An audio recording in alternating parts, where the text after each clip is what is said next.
પૂર્ણેન્દુવદન પ્રફુલ્લાંબોજન્માસદસદૃશશોભાક્ષયુગલ કૃપાપારાવાર શ્રિતસકળજીવાતિસુખદો મહાશ્રેયો મૂર્તે જયતુ સહિનારાયણ મુને.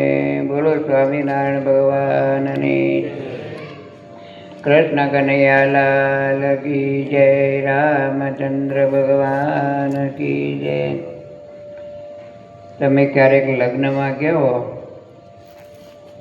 અને જમવા ગયા અને ખૂબ ખૂબ બટકા આપીને તમને સારી રીતે જમાડ્યા, પછી બીજો આપે તમે ના પાડી દો, પણ કદાચ મસાલાવાળો પાન તમને દેવા ખાઓ કે નહીં ખાઓ?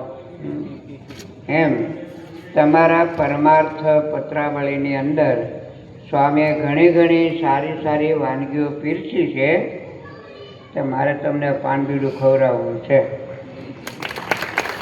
અને પાનબીડાની અંદર આ સામે તમને ઝાડવું દેખાય છે, અને એ ઝાડવાને આપણે સૂકવી નાખો, શું કરવું પડે? ઉપર ડાળીઓ કાઢી નાખો તો એ ઉકાય, એના મૂળમાં જવું પડે. મૂળ કાપો તો બીજું કંઈ કરવું ન પડે, મૂળ કાપ બધું થઈ જાય. એમ આપણે આપણા જીવનમાં મૂળ ક્યાં છે? સત્સંગ દ્વારા એની શોધ કરવાની મારે તમારે.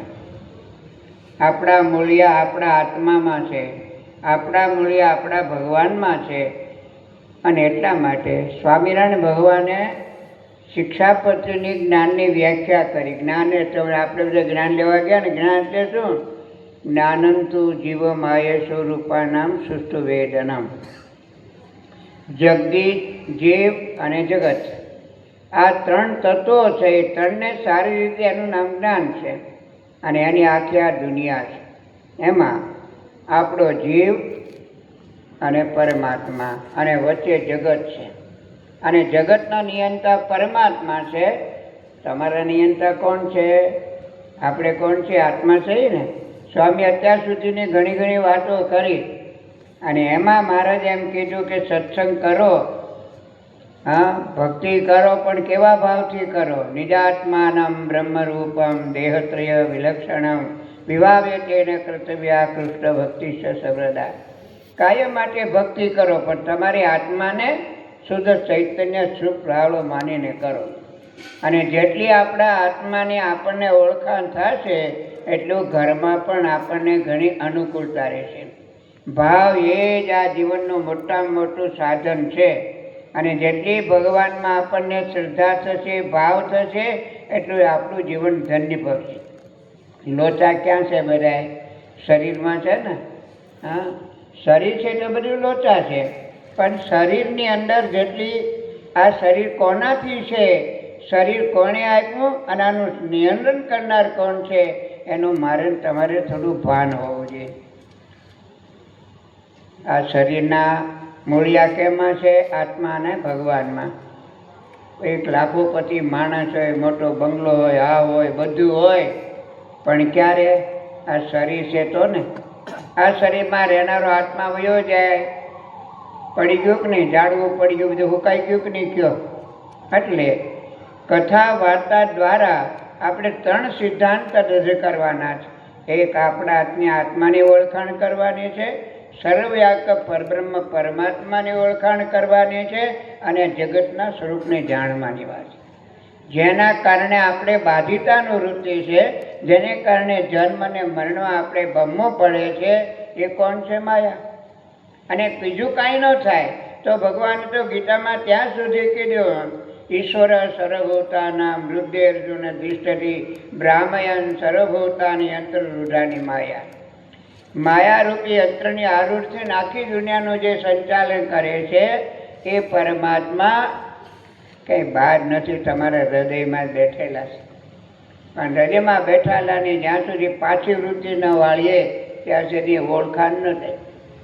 પછી બીજા શ્લોકમાં કહે છે, તમેવ શરણમ ગચ્છ સર્વભાવેન ભારત તત્પ્રસાદાત શાંતિ સ્થાનમ પાવશે શાશ્વતમ. બોલો, બીજું બધું રહેવા દે, અને વેદવ્યાસે પણ લખ્યું આલોચ્ય સર્વશાસ્ત્રાણી વિચાર્ય છે પુનઃ પુનઃ એકમેવ નિસ્વનમ ધ્યેયો નારાયણો હરે. બધા ઘણા શાસ્ત્રો લખ્યા, ઘણું વિચાર્યું, આ બધાને અંતે નક્કી થયું ધ્યેયો નારાયણો, એક પરબ્રહ્મ પરમાત્મા ધ્યાન કરવા યોગ છે, સ્મરણ કરવા યોગ છે. આ સત્સંગ દ્વારા ભગવાનની ઓળખાણ કરવાની, આપણા આત્માની ઓળખાણ કરવાની અને જગતના સ્વરૂપને જાણવાનું. આ ત્રણ મુદ્દા જો આપણને સમજાઈ જાય તો જીવન આપણું ધન્ય બની જાય છે. તમે એને શરણે જા. હા, આ બધા ઘણા દ્રષ્ટાંતો આપ્યા સ્વામીએ, એને પાછળનો હેતુ લક્ષ્ય જોતું, જે ભગવાનને શરણે ગયા એનો બેડો પાર થઈ ગયો કે નહીં. એટલે ઘરમાં ભગવાનની મૂર્તિ રાખે અને અમે 2-5 માળા ફેરવીએ, આ કથામાં જ કંઈક લઈને જાજો પાછા, એમને ન બેસી જતા, સમજે, કાંઈક કરવું. હા, અને કરવામાં આ જ કરવાનું છે. હું તો ઘણી વખતે લોકોને કહું છું કે ધર્મ એટલે તમારે જાજુ ન જાય, 3 વસ્તુ અવશ્ય રાખજો. એક તો જીવનમાં વાંજો દિવસ નહીં જવા દેવાનો. વાંજો દિવસ એટલે આખા દિવસમાં તમારા ઈષ્ટદેવનું સ્મરણ ન થાય.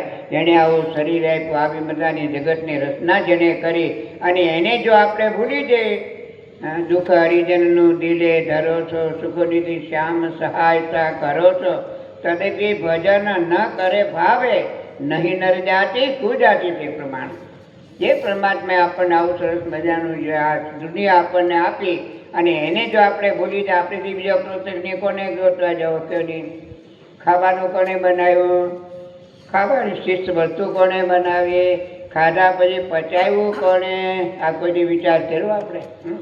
આખું જગત તમારે મારું કરેલું છે. કયો પૃથ્વી, જળ, તેજ, વાયુ, આકાશ, જેની સાથે તમે જોઈ રહ્યા છો, આખી દુનિયાને બનાવનારો ભગવાન બી રામ માને, કૃષ્ણ માને, સ્વામિનારાયણ માને, ગમે તેમને માનતો એ માણસ, એ નિશ્ચિત વાત છે કે આ દુનિયાને બનાવનારો ભગવાન છે. પણ જેણે બનાવ્યું એને પછી આપણે બનાવીએ છીએ, એ મોટી તકલીફ છે, સમજ્યા? હવે એને જો આપણે બોલ્યા બીજું કૃતજ્ઞ કોને ગોતવા જાઓ? કયો?